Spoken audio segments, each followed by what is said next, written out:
I was 22 the first time my father publicly humiliated me for my job. My name's Caleb, and at the time I was working as a janitor at an office, building downtown. Not exactly the dream job, but it was honest work. I took pride in it too. I liked the quiet of the early mornings, the predictability of the routines, and the simple satisfaction of leaving things cleaner than I found them. I wasn't lazy. I wasn't directionless. I was saving money, slowly, methodically, and planning for something bigger, something no one in my family cared to ask about. But to my father, that job was the punchline to every joke, the mark of failure. My older brother, Mason, was already working at some financial firm by then, wearing suits and flashing his company credit card like it was a badge of honor. My sister, Leah, had married into money and spent her time curating a picture perfect life on social media. They were the golden children, shiny, spotless, exactly the kind of people my dad liked to toast in front of company. That Thanksgiving was the first time I realized just how invisible I was to my own family.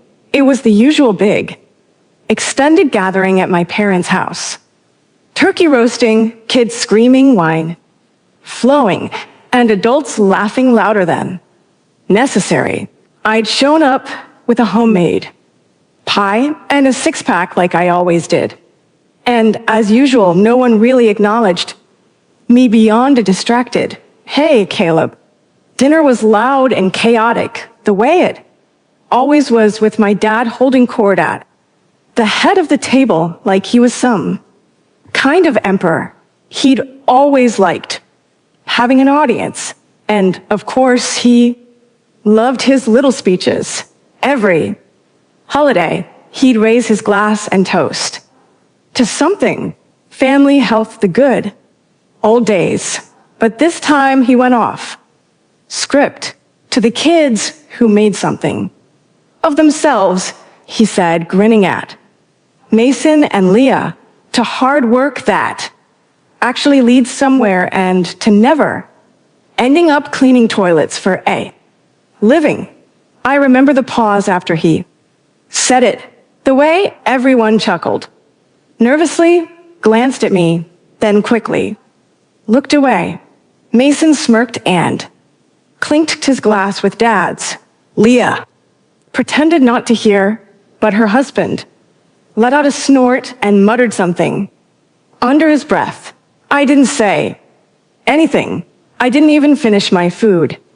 I stood up quietly, left the pie on the counter, and walked out the front door. Nobody followed me. Nobody called. Not that night. Not the next day. That moment stuck with me like a shard of glass buried too deep to pull out. It wasn't just what he said. It was the way he said it, like I was a disappointment. He had to laugh off to make himself feel better, like my life, my choices, my path were just garbage to be swept under the rug. But what they didn't know, what they never bothered to ask, was that the janitor job was never supposed to be the whole story. I had been working nights while taking online business courses. I was learning everything I could about commercial real estate, maintenance, building codes, contracts, zoning laws. Every paycheck I earned from scrubbing toilets and mopping floors went into a savings account that I treated like sacred ground. I had a goal, a timeline, a vision. I wasn't going to be a janitor forever. I just didn't feel the need to broadcast it. Over the years, I showed up to fewer and fewer family gatherings. The invites started feeling more like formalities anyway, mass texts with no warmth behind them, and I didn't mind. I was busy building something real. I bought my first small office Building at 26. It was a rundown property near the industrial edge of town. Leaky pipes, outdated wiring, the whole 9 yards. But I fixed it. I managed to clean up myself. I put in new systems, got it up to code, brought in tenants, and within a year I was already seeing a return. It wasn't glamorous, but it was mine. By the time I was 30, I owned 3 buildings and had just started my own property management company. I had a team, contractors I trusted, a lawyer on retainer, and a portfolio that was growing faster than I'd ever imagined. I still dressed simply. I didn't post about it. I wasn't trying to prove anything, but I never forgot that. Thanksgiving toast. Not once.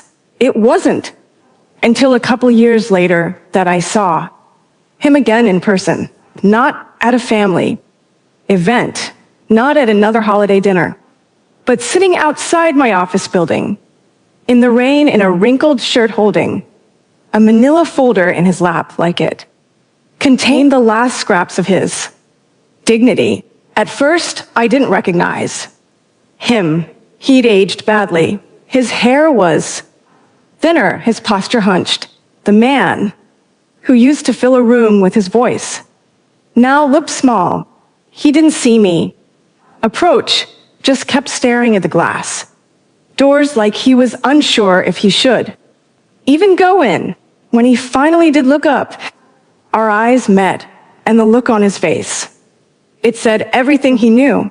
But before I say what he wanted, before I explain how it got to that point, you need to understand just how deep the rift in our family ran. How my father's ego, his pride, his need to humiliate and control, tore through the years like a slow burning fuse.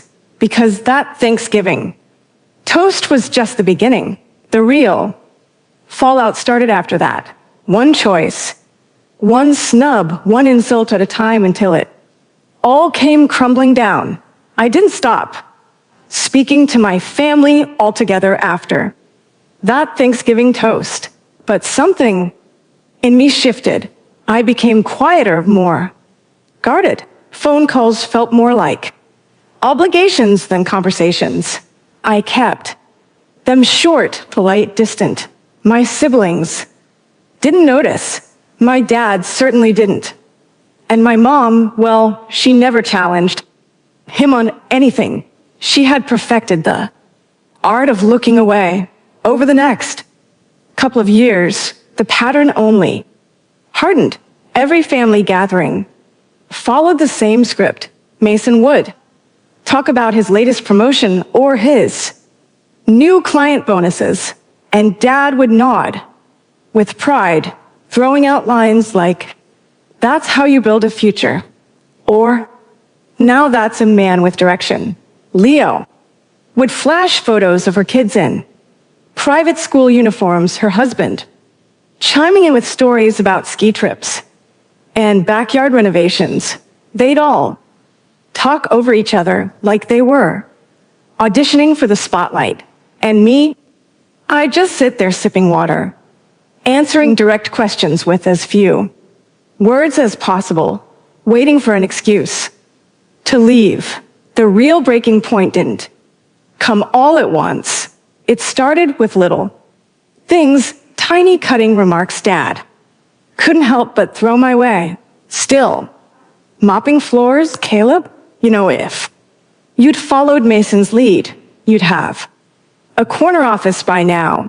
Don't worry, we all bloom in our own way. Some just take longer. He never asked what I was doing with my time, never asked how my buildings were doing or how my tenants were or how I'd gone from 1 property to 3. And I never told him it wasn't out of pride. It was out of exhaustion. Why share with people who only hear what they want to? Mom would try to smooth things over with tight smiles and weak chuckles, offering me extra pie or asking if I needed leftovers, as if that somehow made up for being treated like the family. Footnote: I might have let it all slide forever. Honestly, I'd been conditioned since I was a teenager to just take the jabs, nod, and swallow my anger. But then came Leah's birthday dinner. She was turning 35, and her husband rented out a private dining room at one of those restaurants with more adjectives than ingredients on the menu. Everyone was dressed to impress. Leah in a gold, clear's throat wrap dress, Mason in a navy suit. Even mom and dad looked polished, like they were prepping for a photo shoot. I wore a clean button-down and slacks. Nothing flashy, just enough to look respectable. I wasn't interested in pretending. I wasn't there to perform. I had barely sat down when Dad gave me the once-over and smirked. Didn't have time to change after work? He asked loud enough for the whole table to hear. I smiled tightly. I don't mop floors anymore, Dad. Mason laughed into his wine. What? You got promoted to head custodian? I ignored it. I didn't want to give them the satisfaction. But Leah was always sharper than she let on. So what do you actually do? Caleb? She asked sweetly, cutting her steak with surgical precision. You're always so mysterious. You come and go. Never post anything. Don't show up to half the family stuff. I shrugged. I've been busy. Doing what? Mason pressed. I mean, it's fine if you're just keeping. It's simple. Not everyone wants the stress of a real career. And that's when Dad chimed in again, this time lifting his glass. To Caleb, he said, the smirk, returning the most consistent one in. The family's still grounded, still humble, still underemployed. Everyone laughed, even Mom, though she looked uncomfortable. It was like they couldn't help themselves, like bullying me had become tradition. I stood up, not dramatically, just calmly. I looked at each of them in turn, and for the first time in years, I said exactly what I was thinking. You know what's funny? You all talk so much, but none of you ever ask questions you actually want answers to. That shut them up for a moment at least. I own 3 commercial properties. I continued. I managed them myself. I built a company from the ground up with no loans, no help, and no handouts. I didn't tell you because I didn't need your approval, and I sure as hell didn't want your advice. I left my napkin on the table and walked out before anyone could speak. No yelling, no dramatics. Just quiet, clean detachment. For a week, I didn't hear from any of them. Then I got a text from Mom. Maybe don't cause scenes at your sister's dinner. It was supposed to be a celebration. That was all she said. No apology, no acknowledgement, just another slap, wrapped in fake concern. So I stopped replying, stopped showing up. I skipped the next Thanksgiving entirely. Went on a weekend trip to the mountains instead. Snow, silence, peace. It was the first holiday I actually enjoyed in years, but the silence from my family didn't last. 6 months later, Mason called me out of the blue. Hey, he said, sounding unusually stiff. I was wondering if you could meet for lunch somewhere quiet. I was suspicious immediately. Mason never wanted anything that didn't benefit him. What's going on? I asked. It's about Dad, he said. He didn't want me to say anything, but he got let go. Company restructuring. He's having Trouble finding new work. I blinked. That man had been bragging about his job.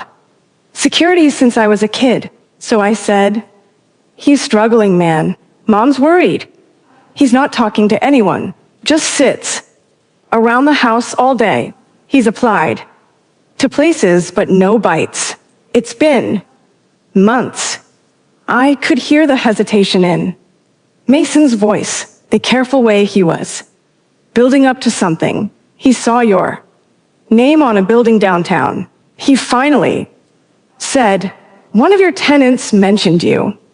In passing, he was surprised. And then he asked me if I thought you were hiring. I said nothing. "Look, Mason," said, "I'm not saying you owe him anything, but maybe just talk to him. Even if it's not a job, maybe a reference or something. He's proud, okay? But he's scared too. I've never seen him like this." I agreed to meet, not because I felt obligated, but because I wanted to look the man in the eye and see if he'd say it, to see if he could swallow even a fraction of his pride. That's how we ended up back at the start of this story. My father, sitting outside my office building in the rain holding a folder full of resumes for jobs he never thought he'd need. But before I tell you what happened when I let him in, what he said, and how I responded, you need to know what came before that. Because right after I walked out of Leah's birthday dinner, the real betrayal hadn't even happened yet. That came 2 weeks later when I got a call from my property manager about a maintenance issue at my newest building. An issue that didn't make sense. A leaky pipe, a busted lock, a broken HVAC unit, all in 1 week. Things that had just been inspected, things that shouldn't have failed, and then a call from my bank asking if I'd authorized a series of refund requests and canceled payments from one of my business accounts.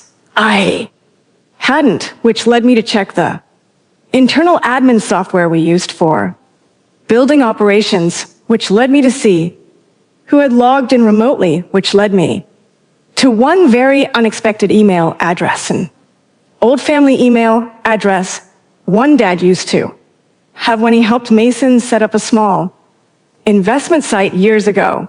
Somehow, some way, he had gotten into my business systems, accessed enough to sabotage the operations.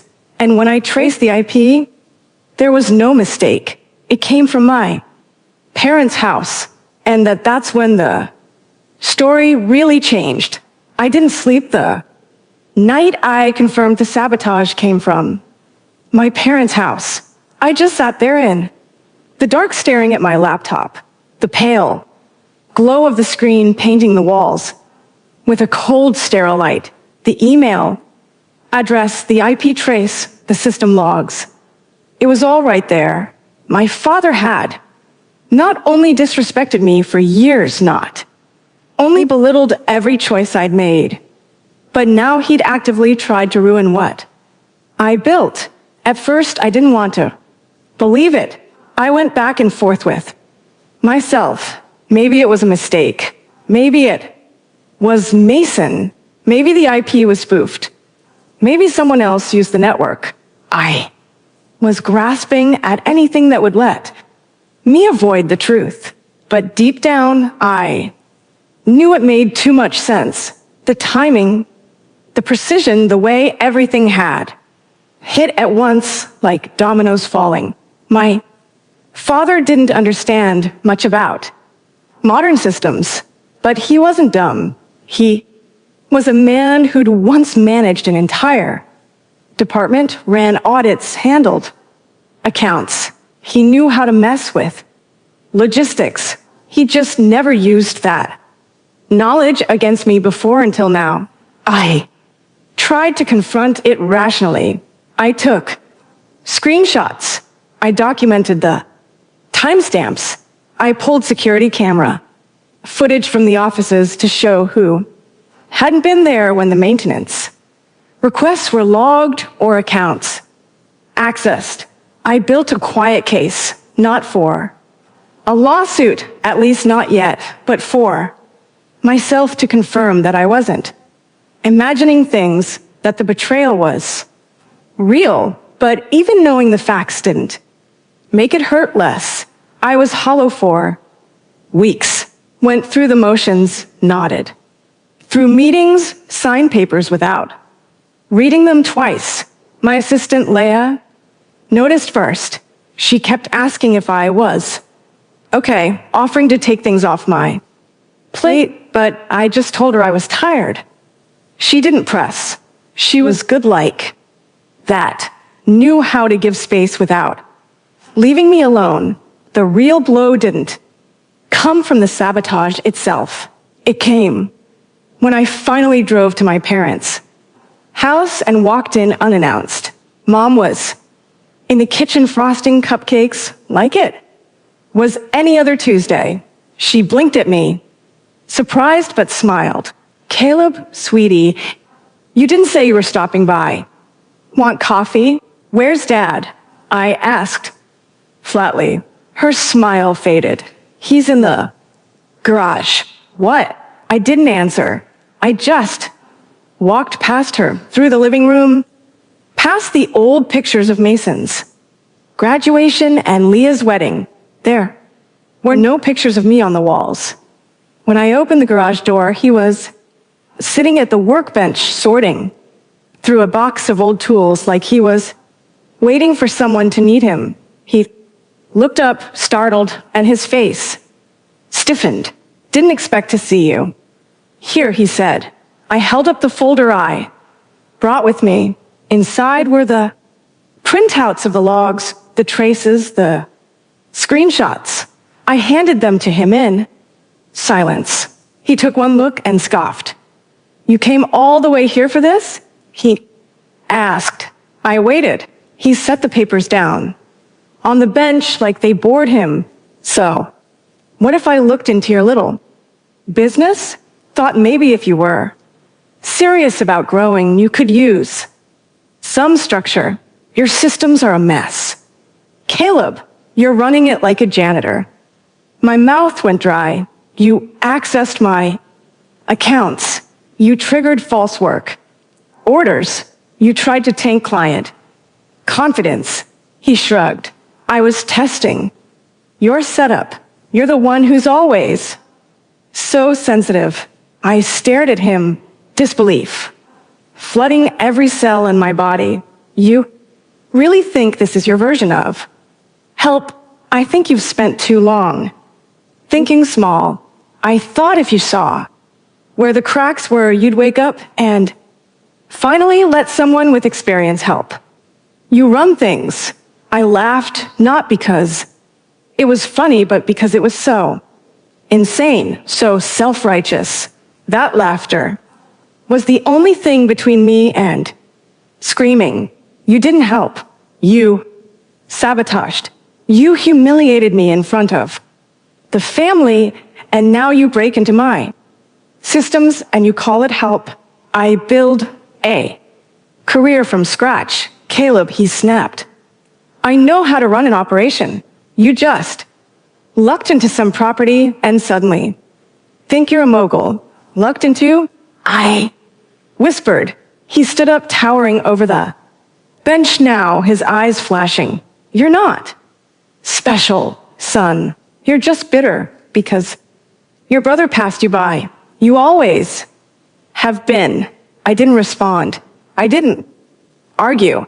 I just turned around, walked out of the house, got in my car, and drove away. That was the last time I spoke to my father face to face for almost 2 years. I wish I could say I bounced back quickly, that I channeled my rage into fuel and built an empire. But that's not what happened. For the first time since I was 17, I seriously considered quitting, selling the buildings, walking away, finding something quieter, smaller, something that wouldn't make me a target in my own family, something that would make me question every choice I'd ever made. But I didn't, because 2 weeks after that confrontation, one of my longest tenants, a pediatric clinic, called me personally. The HVAC unit we thought had been wrecked by the sabotage I'd paid to replace it quickly. No drama, no delays, just did the job. And the clinic director wanted me to know how much she appreciated it. You're one of the best building owners we've worked with, she told me. The last guy ignored everything. You're always present. You care. And something about that stuck with me. I cared even when no one else did. Even when my family mocked me, ignored me, tried to tear me down, I cared about my work, about my tenants, about the spaces I was building and maintaining. That meant something. I poured myself into the business, not with anger, with intention. I upgraded security systems, hired an IT consultant to review every vulnerability. I rebuilt the back end with layered permissions and two-factor authentication, updated the tenant portal, and created new SOPs for maintenance teams. I cleaned house top to bottom. Then I expanded, bought a fourth property, then a fifth, opened a co-working space in an abandoned Madris, hired a small team of local contractors full-time, gave them benefits, holiday pay, and real respect, something most landlords never even considered. I didn't just want to grow. I wanted to build something that didn't rely on smoke and mirrors, something real. I started mentoring a few young people, too, mostly folks like me who work night shifts and save pennies, trying to figure out how to climb.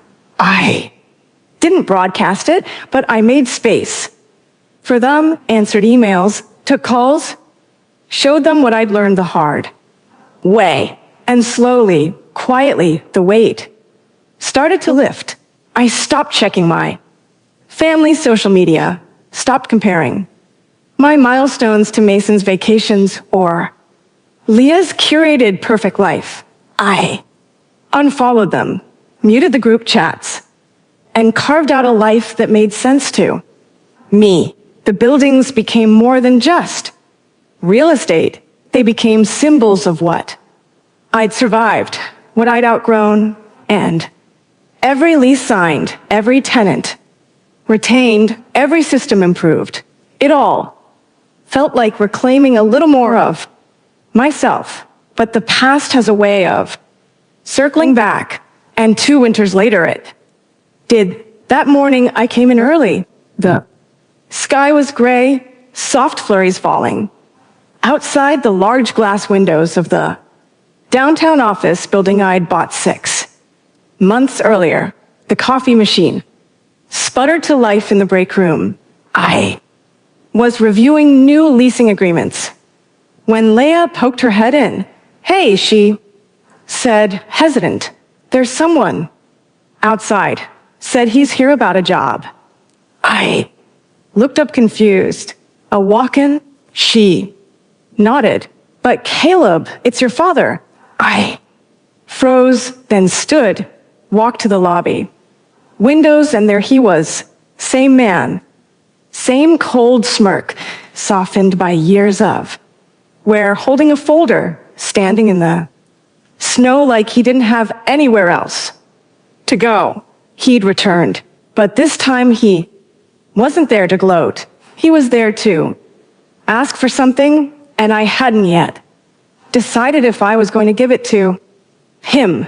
I didn't go out to greet him right away. Instead, I stood there behind the tinted glass, arms crossed, watching my father shift his weight from one foot to the other as snow began to collect on his shoulders. He looked smaller, somehow like someone had let the air out of him, not just older, diminished. the confident, commanding man who used to toast over turkey and belittle me. With a smile was now just cold, waiting, hoping, and yet I felt nothing.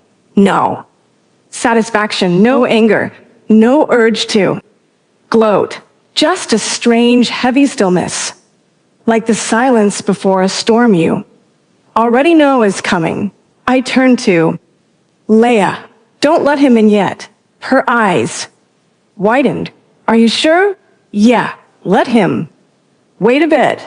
She gave a slow nod and walked off, heels clicking softly on the polished floor. I went back to my office, closed the door, sat behind my desk, and let my mind work.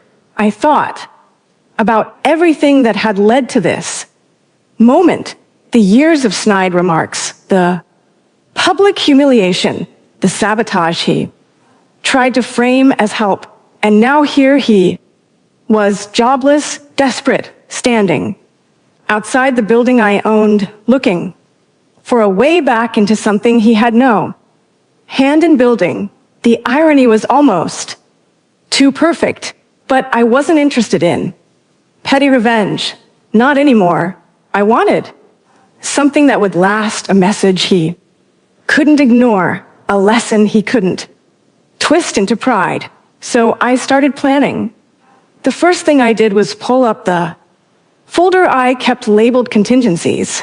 It was where I stored documentation of the sabotage, everything I'd quietly gathered and filed away after our last encounter.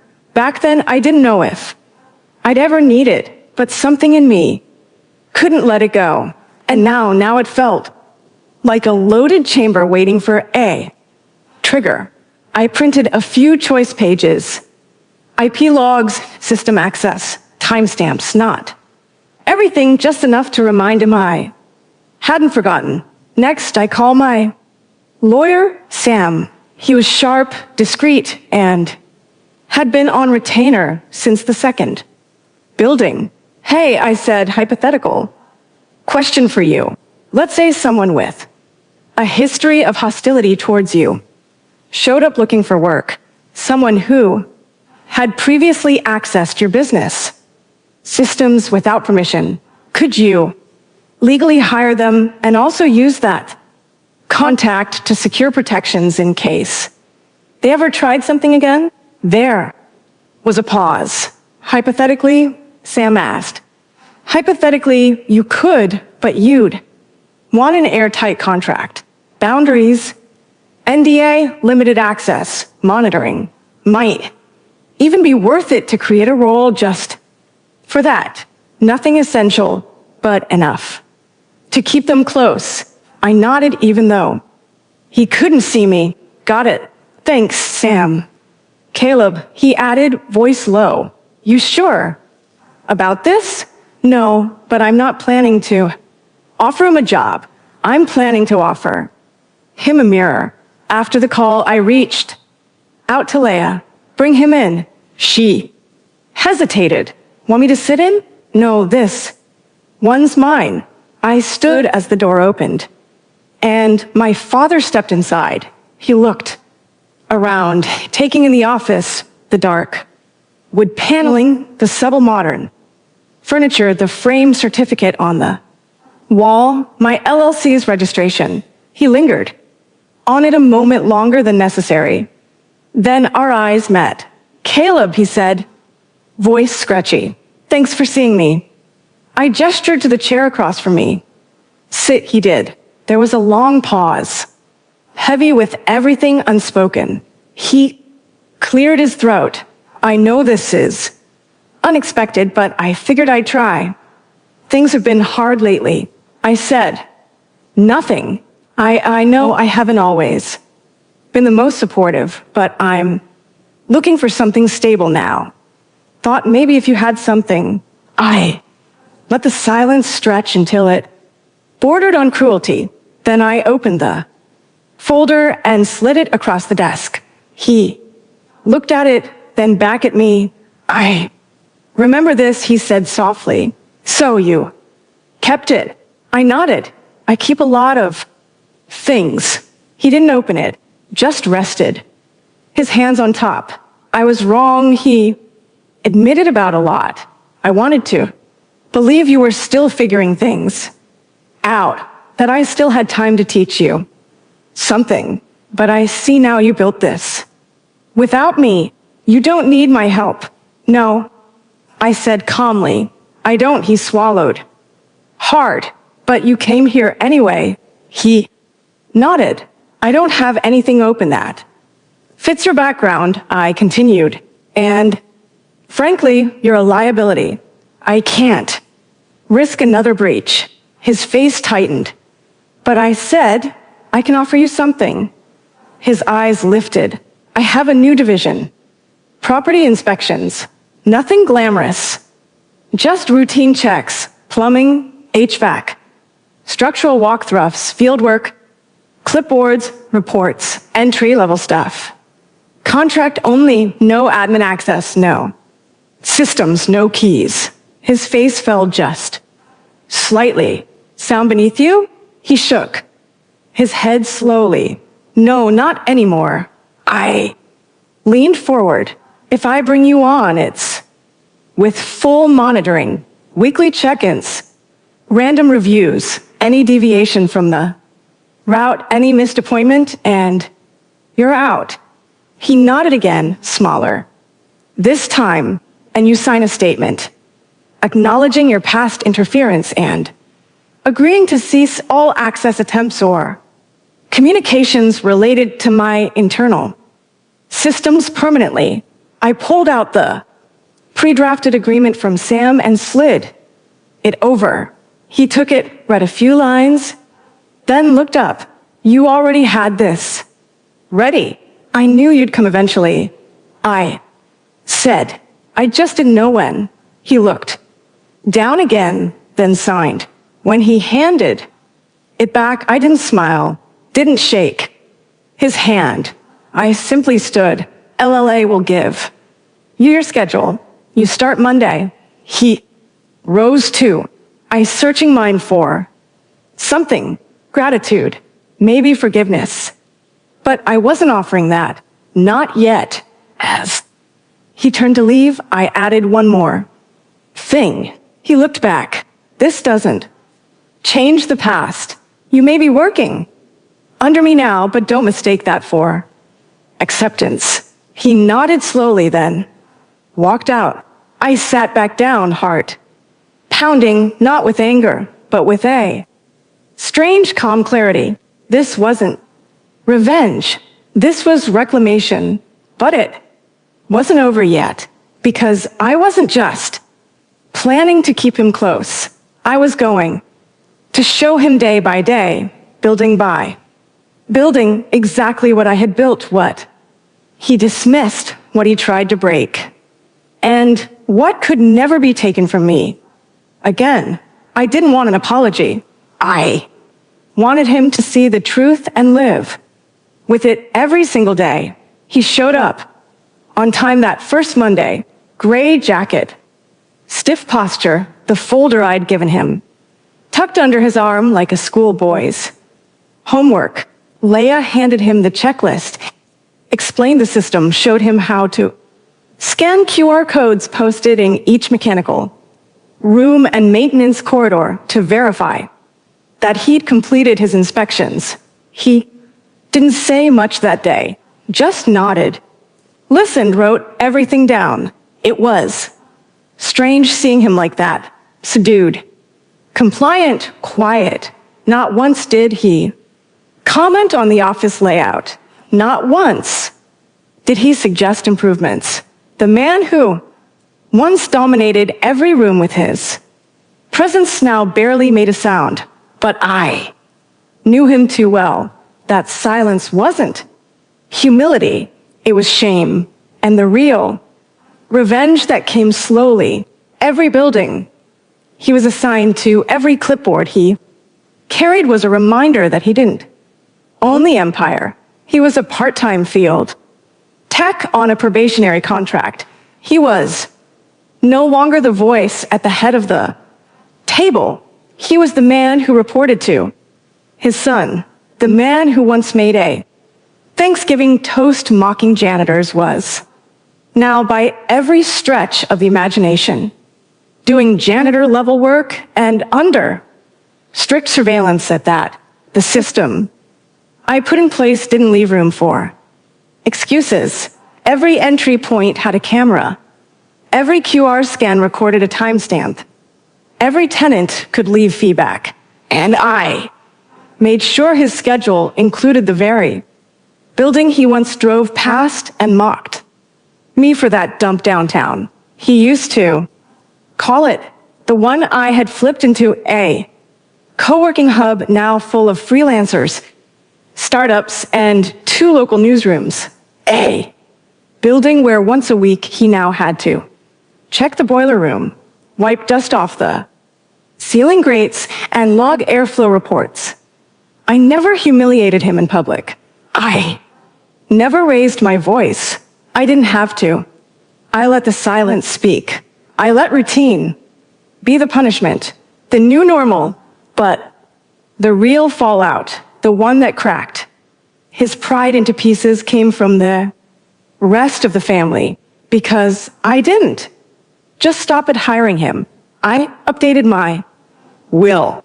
I made a donation to the private school Leah's kids attended under my company's name, and I offered Mason's firm a property management contract for one of my satellite buildings on the outskirts of town.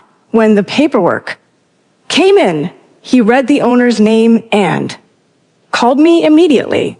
Wait, you own this place? He asked. Since last quarter, I replied. He paused. Why? Why? Offer me the contract? Because I believe in giving people opportunities, I said, with a calm he couldn't argue with. You're trying to make a point. No, I said you made the point for me years ago. I'm just letting it echo. He didn't respond after that, but over the next few months, word spread quietly, subtly. The family group chats got quieter. The holidays became more awkward. Nobody toasted anything anymore. And at the next Thanksgiving, for the first time in over a decade, I hosted dinner. Not because I missed the noise or the rituals or the empty compliments, but because I wanted to change the story. The table was long, set with dark green napkins and gold accented plates. Leah helped organize. The caterer, a few of my close friends, came along with their families. Mason showed up alone. His wife had a thing. Leah came late, dragging her husband and kids, eyeing the place like she was casing it for comparison. Dad arrived last. He didn't knock. He just stood outside until someone opened the door. When he walked in, I noticed something had changed. Not in his face, not in his voice, but in the way he didn't look at anything. Not the chandelier, not the art, not the velvet curtains. It was like he'd trained himself to avoid measuring, avoid reacting, avoid being seen seeing. I let the room settle.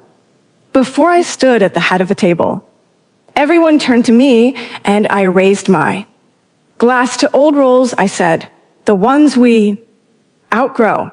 A few chuckled, some looked uncomfortable. Dad said nothing. I continued. To new beginnings earned, not handed. Leah looked down at her plate. Mason cleared his throat.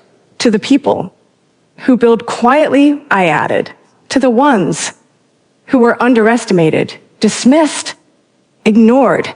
Now the silence was thick. And to the ones who learn sometimes too late who the real builders were all along. I clinked to my glass gently against the one in front of me, then took a sip. Nobody said a word.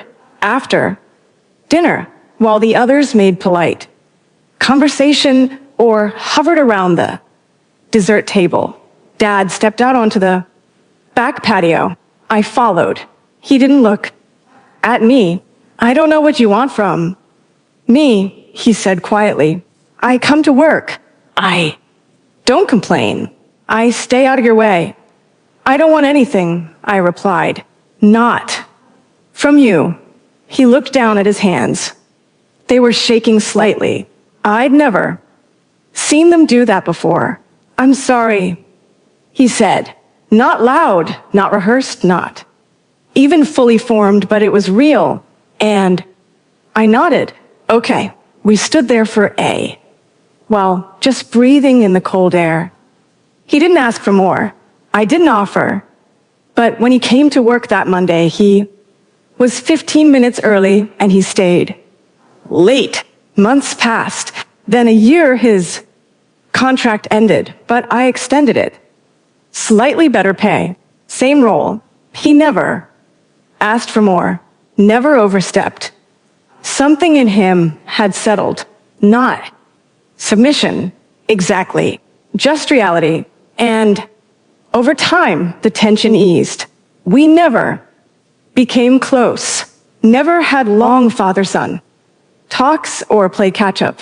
But one day I saw him pause in the lobby of one of my buildings, look up at the company logo on the wall and nod to himself. It was barely a gesture, but it was enough. He knew. And the final piece of revenge was that I no longer needed it. The power he held over me for decades, his approval, his recognition, his validation was gone. I had taken it back, not by force, but by becoming undeniable. My revenge wasn't in making him suffer. It was in making him see. And he did every single day until the end. And the last words he ever spoke to me were these: you built something I couldn't even imagine.